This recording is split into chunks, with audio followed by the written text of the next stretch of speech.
verified by DNA. Harry was removed by Charles from the line of succession. He introduced James Hewitt as his father.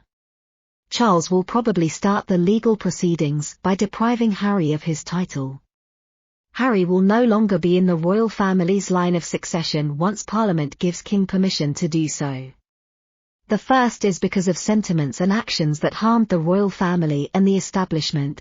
The second is because Harry's DNA indicates he is not Charles' son. Harry is still convinced that the DNA test is bogus and that there is a scheme to remove them from the throne. In a recent main testimony, Prince Harry acknowledges the years of sorrow he has endured due to the persistent allegation that James Hewitt is his biological father. In his statement, which was made public on Tuesday morning, Harry said that he was the first senior royal to testify in court and face cross-examination in 130 years. Harry went into detail about hundreds of articles that he feels were obtained by unethical ways, such as voicemail hacking. Among these was a Sunday People report from 2002 that described a scheme to steal Harry Potter's DNA. Harry said that when his mother revealed in her statement that she had an affair with Hewitt, there were numerous suspicions that Hewitt was his father, leading to plans to steal a sample of his DNA to determine his lineage. Harry said that at the time of this piece and others like it, several publications had carried a rumor claiming that James Hewitt, the guy my mother had a connection with after I was born, was my biological father.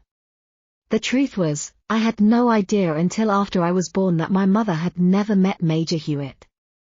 I was unaware of this timing until around 2014, although it seems that the defendant's journalists were aware of it at the time.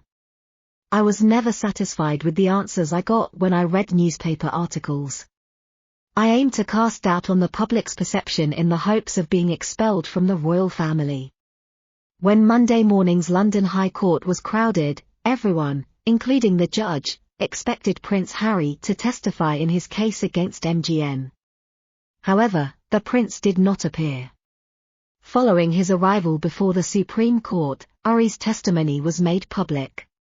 Early on Tuesday morning, just before 10 a.m. local time, he got out of a black SUV in the heart of London and demanded to be addressed by his own attorney, David Sherborne. When he took the stand, Harry requested to be referred to as Your Royal Highness the first time, and then as Prince Harry from then on.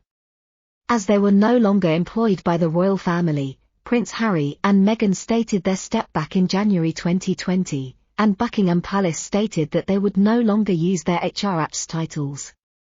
MGM attorney Andrew Green started the cross-examination, which is scheduled to go until Wednesday. Legal 500 called Green a spectacular cross-examination, and a well-known legal newspaper called him a bear in court. With the judge now on his side thanks to Master's charming manner, his witness evisceration becomes much more destructive without him. Harry was the target of systematic monitoring by reporters and detectives employed by MGN, according to his lawyer, who also claimed that this led to the disintegration of relationships since he mistakenly believed that close friends were providing intelligence to the media. Once more, there was no proof. Harry's imagination was at play.